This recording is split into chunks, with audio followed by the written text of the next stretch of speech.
Okay, so welcome back to Tour Vale. You've seen my other two videos with the Time Vale and the Northern Spirit 142s running slow and fast over points. I thought I'd leave the Regirail one for unboxing. Right, I'll get this done, hopefully in one take. So you'll have to bear with me if I and ah and other bits and pieces. So yeah, this is the, as I said, this is the Regional Railways 142081, as always in there, good packaging. Get the no quibble 24-month mechanical warranty, which comes with them all, and the instruction sheet. So a couple of people were saying that Dapol was saying it needed one DCC chip. But after the running, I would say it will definitely need two, one for each, because the only connections between both of them, which I'll get onto in a minute, are the power pickups, and that's it. So for the lights, you would need to have two chips, but it's all in the instructions, which are all there with a complete breakdown. And so let's unbox it.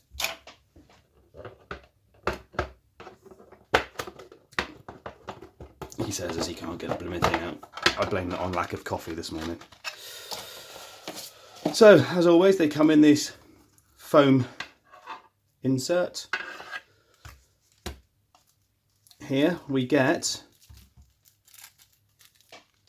a pack of 2 sets of Buckeye couplers. There you go. There are one pair of short and one pair of longer Buckeye couplers. So you should be able to do a bit closer running on those. And you also get a pair, my light's really poo, isn't it? Yeah, there you go, a pair of magnetic, the Dapol magnetic ones, which is something I'm going to look at as and when I actually do the layout. There you go. So let's look at these. The first thing I noticed, which a couple of people have seen on the photos as well, is they've obviously done the windows to a better size, but you can see the cabling already through there. Personally, I would not fit a light bar to them. There is provision to fit a light bar to them, but if I was doing it, I would end up probably trying to lay a bit of card inside or painting the red wires in there a different colour. That's the first thing I notice. And that was just looking at them as I picked them up. That was the first thing that came to light when I noticed it, without even taking it out of the box. Right, so the tight fit taking out of the box again, out of the foam. So this one's the motor one. Obviously it will be exactly the same with this one, but no motor. So we'll just talk about the Motorcoach. There you go, there, the gearing in underneath. And here, this is the connection for the, let me just move my light a minute. That's the connection for the zoom in. That's the connection on the Motorcoach from the other. So these connections connect electrically. Actually, let me take the other one out. Why not?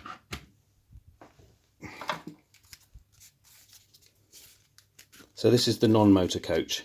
So yeah, some people were thinking that it was the digital connection across, but no, you can see the pickup here, the pickup here on the backs of the wheels, coming across, connect into the coach connector, and it's quite a snug fit as it goes in.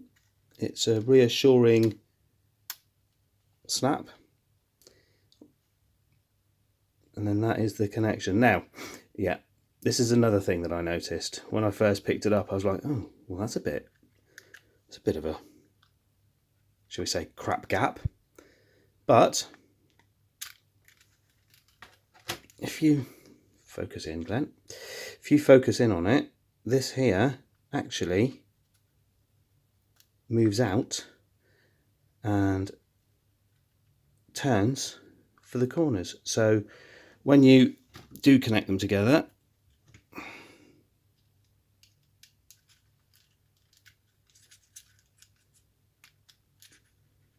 you get a proper connection. It is still a bit large, but obviously for the curves, I mean, they could have possibly gone a little bit closer, but at least it bridges the gap. There. You also, as pointed out on some of the photos I did, you get the actual coupling, which looks alright. Again, a bit long, but if I grab this one here, again, it does snap in with a, oh, they're the wrong way around. Obviously, I've picked them up the wrong way. But yeah, if you were to grab one of the other ones, I'll have to have a look at that and take that out and turn it over.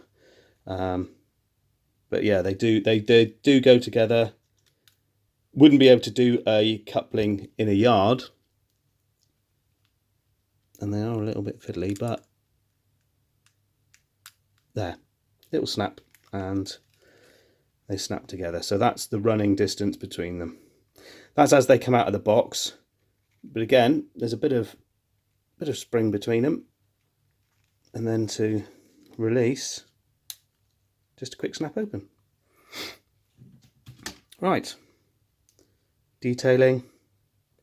That was another thing. I'll go through the names in a minute.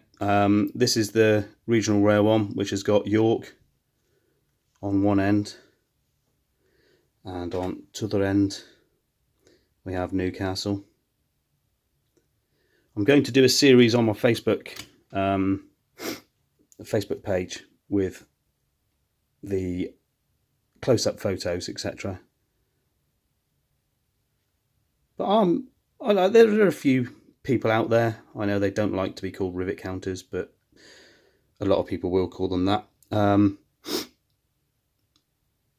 The rivets are too big. Somebody said maybe the distance between the lights and the front is a bit too big. Gaps are too big, but personally I've wanted these, okay, let's say, how long have they been waiting to come out? Probably, is it 7 years, 8 years? Whatever it is, I knew I wanted them, so it was a case of why not. One thought I did have, I don't know how much of a difficulty it would have been, but could they have maybe put a connector in there for the DCC? I don't know. You probably would have ended up seeing all the cables and everything, so that's probably why they didn't do it. But yeah, I haven't taken it apart, as in pulled the top off yet. The instructions do say that all you need to do is pull this off, but I'm not going to do that yet. No, yes I am apparently. So there you go. There is your insides for, obviously it attaches to the lighting there. That's your light bar connector there. Didn't think it was going to be that easy to come apart, to be honest. So there's no reason why you couldn't run the cable here away from the motor and maybe tape it down, just a thin piece of tape away from the motor, and then you wouldn't see it as much inside the vehicle. And I take it that that's the pin. See, I've not done DCC yet, so that is somewhere that I am going to struggle with, but I'm taking it that this will be where your decoder goes on here. Best thing to do would be to look at the instructions, actually, if anybody was looking at it. Yeah, there you go, that's the DCC blanking plug. I do apologise for my lack of DCC knowledge. So there, that is the inside. Won't give you anywhere to put a driver in, unless I suppose you were to take all the gubbins apart because there is gap there to see. So yes, that's York and Newcastle on the Regirail one. I won't put it back together again because I'm bound to break it and don't want to do that. This is the Northern Spirit. You have Carlisle on one end, 142025, and you have Newcastle again on the other end. So